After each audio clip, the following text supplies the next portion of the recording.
Vaccines have been something that I got into in the last, I guess, 5 years, maybe a little longer. But the more I get into it, the more I'm concerned that it is a way to produce a mass loss of health in the United States. And what really concerns me is the fact that they're going to make it mandatory. You're no longer going to be given the choice. And they're scheduling up to 150 vaccines before your lifetime is over. So if you're forced to receive 150 vaccines, I can guarantee you a great number of diseases are going to increase astronomically. We're going to see the American health deteriorate like you've never seen it before. And of course, the death rate is going to increase terribly. One of the big concerns you hear a lot about today is autism. I just left Pittsburgh speaking to an autism group about a new hypothesis that I've proposed as a cause of autism called the immunoexcitotoxicity hypothesis. And I think it explains the entire autism spectrum disorder. It explains all the findings, and it also explains all the neurodegenerative diseases as well, like Alzheimer's, Parkinson's, Lou Gehrig disease. All of these different neurodegenerative diseases of aging that we're seeing can be explained by the same central mechanism. I'll discuss that a little bit, but in autism, what concerned us so much, and the medical outliers, I call us, we're outside the mainstream, was that about in actually 1980, the incidence of autism suddenly shot up dramatically. It increased exponentially, and it continued to increase. At first, it was just totally ignored by the medical profession, and then it became so overwhelming, changing from 1 in 10,000 babies to 1 in 150 babies, and in New Jersey it's something like 1 out of every 85 babies is developing autism. Recently, they took the mercury out of most of the childhood vaccines, and they thought that suddenly autism was going to disappear or it was going to decrease enormously.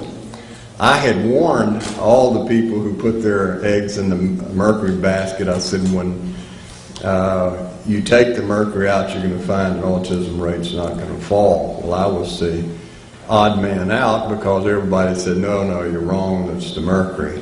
Well, they took most of the mercury out, and the autism rate didn't change appreciably. In fact, it continues to rise. Well, the medical profession's been a little slow to catch on to what's going on. Unfortunately, in our lifetime, Stan and myself, we've seen a real change in how doctors are trained. And what we're seeing is a couple of things. One, an arrogance that exceeds all arrogance we've seen in medicine before. And that is, they're teaching medical students that you are the brightest people on earth.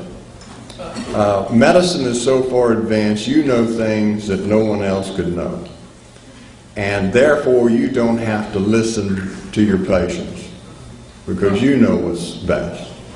And so you no longer interact with your patient in deciding on procedures and treatments. You tell them what to do. And if they don't do it, you tell them to get out of your office. And we're seeing this arrogant attitude growing. And I deal a lot with this because of the recommendations I've made. And I have been appalled at how physicians talk to patients, telling them, if you don't do this, get out of my office. Telling parents who've already had one autistic child, or even two, that if you don't vaccinate your child, I'll no longer see you any longer. So get out of my office.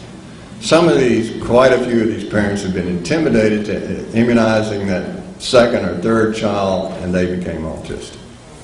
Now, there's nothing sadder to see than that, because it's just the destruction of that child's brain and the destruction of the entire family unit. Those families no longer have a life.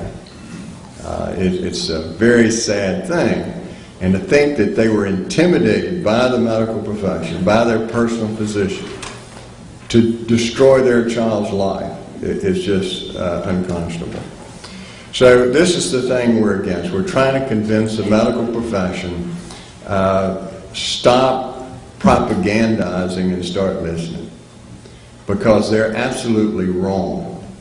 And they're using the media, just like we see in all this stuff with conservatism. They're using the media to propagandize for the vaccine companies and promoting massive vaccination of the public. Now this is from the Centers for Disease Control site, showing how many vaccines are recommended for our children.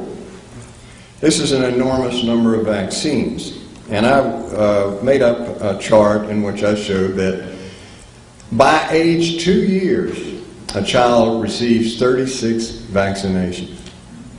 That is an enormous number of vaccinations. When I was growing up, we had about 3 or 4. When my children were small, there was about 12.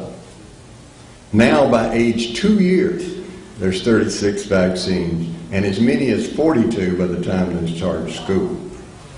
So they are being massively vaccinated with vaccines that are enormously powerful and enormously brain destructive. Now this is not just hypothesis, this is hard medical science. I do a lot of research looking into the medical literature and have uncovered hundreds and hundreds of studies that show that if you take animals and you vaccinate them in a manner similar to human beings as they're being vaccinated now, you will produce severe damage to their brain and abnormal development of their brain. And a lot of this can be irreversible.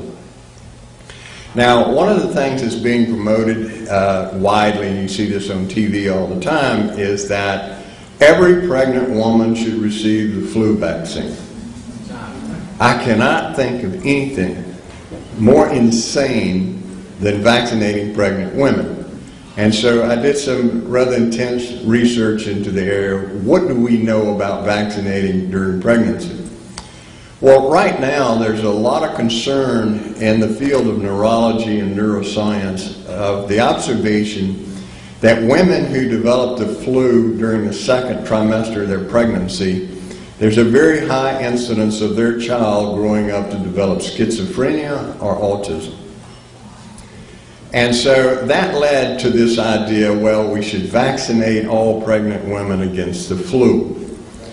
Well, what I discovered in the research was that, in fact, the virus does not transfer from the mother into the baby's brain. So it's not the virus that's causing the brain to change and produce schizophrenia and autism. What it is when the mother's immune system reacts to the virus, the immune chemicals called cytokines transfer through her placenta into the baby, and it's the cytokines, the immune reaction of her body, that causes the destruction in the baby's brain and the altered development of the baby's brain. So in essence, the way they tested this, they took things that stimulate immunity in the pregnant animal with no virus whatsoever, no infectious organism, just the immune stimulant, and found out it did the same thing. So now you're taking, in the human population, you're saying, okay, well, a small percentage of women are going to get the flu during the flu season, during that second trimester of pregnancy. But what we're going to do, we're going to stimulate the immunity of every pregnant woman. So what we're probably going to see in 20 years from now is a tremendous increase in schizophrenia and in autism as that period drops. Now what they're going to do is say, well, we don't know why there's all these cases of schizophrenia occurring now, 20 years later, because no one will think back to say, well, it was that vaccine you gave the mother 20 years ago. Even though the research shows that's exactly what you'll do. You will produce schizophrenia if you stimulate her immune system. And the other thing is the vaccine that they're giving the mothers contains a full dose of mercury. And so you're vaccinating the mother with mercury. Now it gets even worse than that, in that that mother will have, starting now, be vaccinated at age 6 months. In other words, it's a little baby. And then she'll be vaccinated up to age 24 months. And then after that, all the way to age 18. So she will have gotten a huge accumulative dose of mercury until the time she gets pregnant, and then she gets a flu vaccine after she's pregnant. So when you put this accumulated neurotoxic dose of mercury plus the effect of this sequential immune stimulation together, you have created a disaster in the making. Now, the question is, do they know what I know? Well, a lot do. But most of the practicing physicians out there, pediatricians, they don't know. Most of the OBGYN doctors that are recommending this vaccine to their patients, they don't know what I know. They're listening to the American Academy of Pediatrics, or the American Academy of Family Practice, who are telling their members, this is something you should do for the health of your patients.